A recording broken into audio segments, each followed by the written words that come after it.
This is the first of a series of videos I'm going to make to explain the intention of each section of the diary. This year you can choose between the curriculum diary and the operational diary.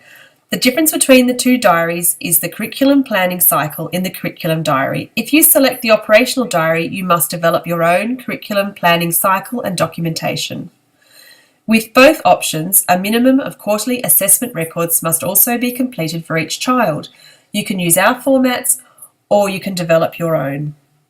The national regulations found on the ASIQA website, so Regulation 73 to 76, cover the base requirements of educational program and practice. The ASIQA website, asiqa.gov.au, just click on the National Quality Framework, National Law and Regulations, National Regulations, Education and Care Services National Regulations, and then you just need to scroll down to 73 to 76.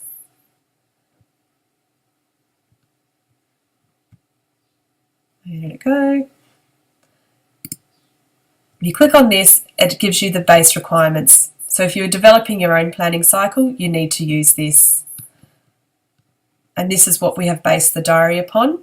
Also, Quality Area 1 of the National Standard covers the additional requirements of educational program and practice. These can also be found on this website. Just go back to ASIQA, National Quality Framework, National Quality Standard.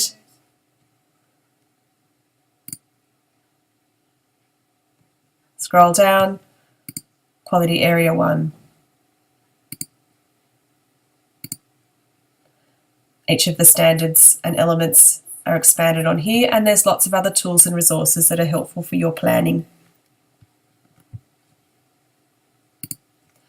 So the early years learning curriculum plan that we have in our curriculum diary is developed by me as the educational leader of the service and is implemented by family daycare educators with the assistance of our coordinators. Our philosophy in program planning is to give more time and attention to children's learning and the practices that support it than you do to record the practice and assessment of learning. Basically, we want you to spend more time with the children, interacting with the children, implementing your planned experiences than we do you recording it. However, there are base requirements on what needs to be recorded, and we have tried to set this up in this diary for you. So at the beginning of the curriculum section, this time we have included a cycle of planning so that your documentation will clearly show the progress of children's learning against the early years learning framework outcomes. So in any programming cycle, first you need to gather information. You can get this information from observations, photos, children's artwork, conversations with parents, a whole range of things. Then you need to question the information. What does it tell you? What you saw, what you heard, what does that tell you about the child? You then need to plan. So the planning, what are you going to plan? What's going to be in the program? How is it going to be included in the program? You then implement what you've put on your plans. So detailing it into your programming diary and actually implementing it in your environment. And then you evaluate and reflect. So what happened? What did you notice? How did the children engage? You then use this information back here where you've gathered information and begin the cycle again. We've also put a detail in at the beginning of the section of what each page is for. So the first page is a curriculum program goal. This is a goal for the whole group, a broad goal for the month. We then have individual children's goals that you can fill in. A broad goal for each child for each month. We then have the weekly planning pages, so you can use the information from the goals for the group, the goals for the individuals in these pages here. You will then go back using the information recorded on the weekly planning pages to fill in the outcomes on the curriculum, on the program goal for the group and for the individuals. You will also use this information to fill in the critical reflection pages at the end of the diary. All the information from these goals can then be transferred onto the individual children's quarterly assessment sheets. If you are doing this monthly, there is consistent entries into these assessment sheets, making them more meaningful for your ongoing planning for this child and their ongoing learning in your environment. So the first page that comes up each month is this curriculum planning goal. So as I said, this is a broad goal for the group, and in the red writing on this video, I have put in some samples of how this could be used. So the teaching intent and the sample goal I have used here is to educate the children about sun safety. The source of the goal is the educator curriculum decision. It's summertime and the educator has decided that they would like to educate the children in regards to sun safety in their home and their environment. And also the educators use comments from families complaining about children taking their hats off at home. How often do you hear that? So this is a great goal for this time of the year. And the intended outcome is for children to have a developmentally appropriate understanding of sun safety, wear hats, sun-safe clothing, applying sun cream, and when it is okay to play outside. So these are my goal, where I got it from, and what I'm hoping to achieve. Now, when it comes to the outcomes, you can use an ELF outcome or you can use your own outcome. It is good to use a combination because we do need to be implementing a program that is reflecting back to the Early Learning Years framework. Once you have detailed these things, you then think about my strategy. So how am I actually going to do this? Okay, so I'm going to do some stories about sun safety. I'm going to do a picture talk, get a poster and get the children to ask children open-ended questions about it. Discuss the daily routine. So every day establish a routine around sun safety. Maybe find a YouTube video on sun safety that's appropriate for children. Discuss the sun safety app and show it to them on the phone and have a look. Trace our bodies and paint sun-safe clothing. So then you've done that. You've written down exactly what you're going to do. You write down which children are going to be involved in the curriculum decisions. Now this box we did and ah about putting in here, but it needs to be here. And what you do here is you list all the children in your care this month, because they are all being included in this goal. And we need to do this because the children in your care do change throughout the year. This descriptive reflection you will come back and do after you've completed your weekly planning pages. So once you've done the first setting of the goals, you then go to the individual children's goals. So there's a goal here for every child, where there's 12 goals in total. So as I said earlier, do a minimum of 1 per child per month. You might have more per child per month. It's up to you. So I've put here, again, it's set out very similarly to the goal above. There's the teaching intent, what you want. Okay, so I want this child to be independent at separation time. The source of the goal, the educator's observation, and the parent's feedback. The intended outcomes, for Sue to separate at drop-off time independently from her twin brother, and the proposed strategy is set up Sue's favourite pony toys in the morning and encourage Sue to assist me with some morning jobs to distract her from being with her brother and separating from her parent. So these are the bits you fill in at the beginning of the month. The reflective description and future goal, they will be completed at the end of the month. So once you have done these for each child, there's a page for notes. You go and you complete your weekly planning pages. So using the information from the goals to fill in what you're going to be planning for the children. So I've put ponies because I've said I was going to put those out. I'm going to do the sun-safe story. I'm going to have a basket of dolls and hats, and I'm going to have prams and large trucks because the other goal I had up there was for a 12-month-old child to be pulling themselves up and starting to walk. Outdoors, I'm going to have gardening under an umbrella because we're talking about sun safety, and trucks and prams again. I've kept it very basic. You can put as much detail in here as you like, but if you are filling out these goal sheets, this information in this section here can be quite simple with just the significant things that you are putting out. Of course, there are other things going on in the program at the same time, but you are just recording the significant things that are going to fill in the information that you are writing about children's learning in your environment. So remembering this dark line, what you fill in each week in these programming pages go, everything above the dark line is filled in before the week. Under the dark line is the information you fill in as you go along. So I filled in what I'm planning. I've said to do this is to do the children involved in this curriculum decision is Sue and Jane, because they are the two children of the goals that I have up there as my examples. And then once the day happens, I start writing down some observations. So I notice Sue is encouraging others to use the sun cream pump, and Jane is pulling herself up on the large trucks. So she likes the trucks. And the sunscreen pump's working to distract Jane, perhaps. Children's discoveries and conversations heard. Well, I also heard Sean and asked Jack to help him to harvest potatoes in the mud pit. So there's another observation. There's two observations there that I can use throughout the month.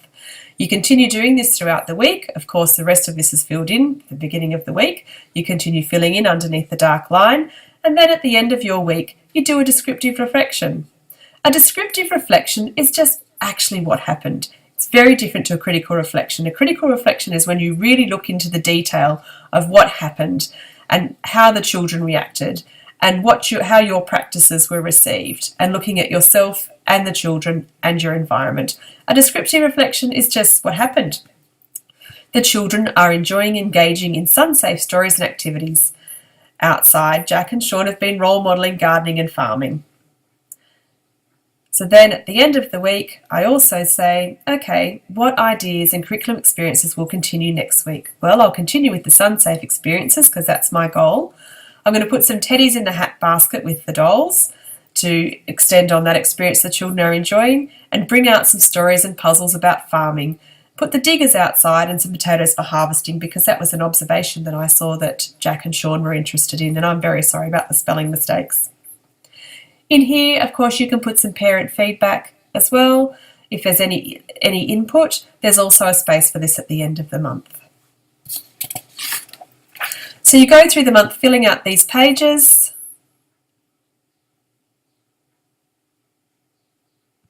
Then when you get to the end of the month, you can go back to your goal.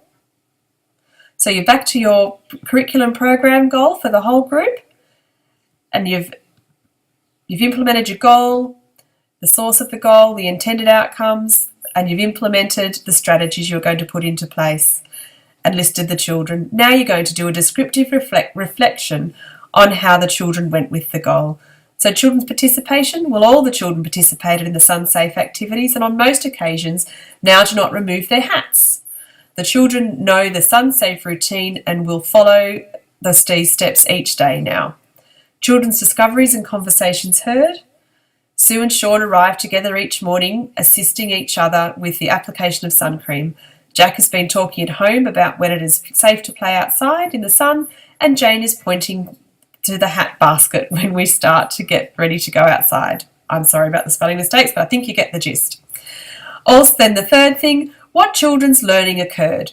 The children now have a sound understanding of how to protect their skin and bodies from sunburn. And then I've put the EYLF outcome 3.2.10. The children are shown an increased independence and competence in personal hygiene, care and safety for themselves and others, which is a great outcome for this goal. Is there a new goal to follow on from this? Yes. I can see as an educator now there's an opportunity.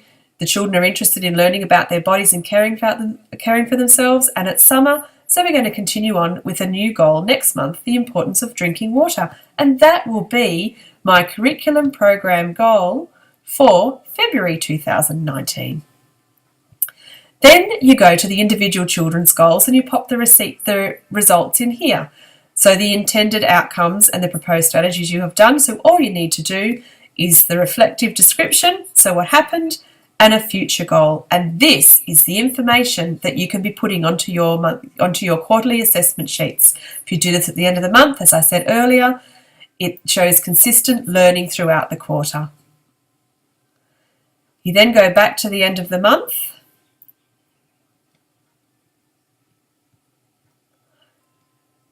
and do the 2 pages for the curriculum evaluation and the critical reflection on your practice and children's learnings. And these pages are your critical reflection. So you're having a look at what principles have underpinned my curriculum this month. These are the principles of the Early Learning Years framework. Sometimes you've done all of them, but you just have to pick the most dominant one, the one that was the most relevant.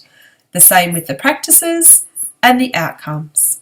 Then how have I involved my community this month? Well, I've put that we went to the local school assembly, and then I've put a relevant point in that the children discussed the hats that the school children were wearing because they had it on their minds, because that's what they've been learning about. And what learning or interest stood out this month? Well, sun safety, so the goal was very well received by the children. Describe the best thing that happened this month with the children, the gardening and the farming in the outdoor area, because that's a new interest that's come in. Feedback for the CCL SIP. What challenges did I face with my group and environment when ensuring all children are included this month? So you did a SIP in your supplementary diary at the end of 2018. What we're going to get you to do now is on a monthly basis, make a contribution to our feedback, to our overall service SIP. So it can be that you're including children with additional needs, or it can just be those day-to-day challenges with the differences of children in any group. So I've put here that as an educator, I have 3 3-year-olds and 1 1-year-old. And that can be very difficult because you could focus a lot on the 3-year-olds, but then how are you going to include the 1-year-old? So I put that in as a barrier or a challenge that I had this month. How did your curriculum plan ensure that all children had a sense of belonging in your house and your family? That's the children helped me to work out where our sun safe display needed to go and took responsibility for setting it up. This can be a whole range of things, excuse me. And then there's the same question, how were my family and other household members or visitors involved in the curriculum this month? This point is going to be alternated bi-monthly with one where you reflect back to your philosophy and the service philosophy.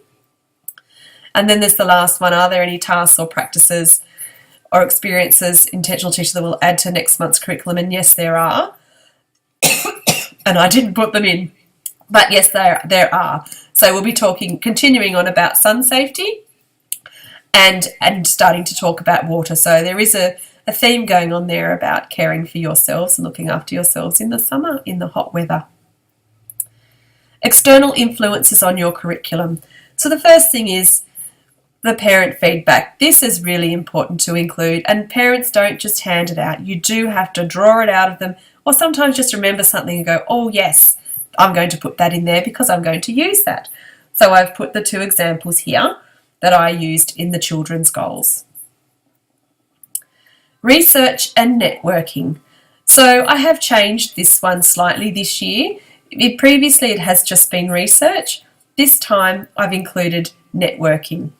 And that's because it's really important for your professional development to be talking with others, not just to be reading and learning in an isolated environment, but to also be maybe engaging yourself on our Facebook page, on other professional Facebook pages, going to professional development outside of our service with other services through other organisations, and broadening your understanding and your awareness of industry requirements and current practices. The early education learning theories has remained the same, and the sheet is in the back. You can use the sheet in the back of the diary to fill in this section, or you can research your own. We will be, when we finish the diary, putting some quotes from other theorists and people in the industry that also might be useful in that section when you're filling out that section. Now, this last page of the critical reflection, we have moved the observation record that was previously in the back of the diary. And this is where you can do a summary of who you've set goals for, what the outcomes were, where the observations can be found in your weekly planning pages, and that the information's been transferred to your assessment sheet. Then the last space here is questions and feedback for your next coordinator visit. But please also use the Facebook networking page. This is a great place to ask questions about your curriculum planning and generate some conversations with other educators with our service, and this will also help with your networking. So that is the end of the planning cycle that is in this curriculum diary for each month. So you will be able to choose whether you want the curriculum diary or the operational diary, and you will be able to choose whether you would like the diary in paper form so in a bound document or electronically. If you would like to receive it electronically, we will be sharing it to you in a shared Dropbox file. Dropbox is a free web-based program for storing documents that you can download onto your computer. We can then send you an invitation to the link where your diary is. If you choose this option, there will be other benefits in that you can just display it on your screen and you can type in it rather than having to write in it. You can edit it very easily, and also if you're needing some support, Kylie, Tanya or myself will just be able to log in and have a look at how you're going and perhaps put some suggestions in there for you with your planning. This can also be done with the quarterly assessment sheets. So that is the end of this video, and it is the first one I've ever done. I'm sorry about the coughing and the spelling mistakes, but I don't know how to pause and go back, so I've just done it in one hit. If you have any questions, do not hesitate to email me or call me while you're making a decision, but I will be asking people over the next couple of weeks which diary they would prefer so that we can get them printed and get them to you before Christmas. Thank you.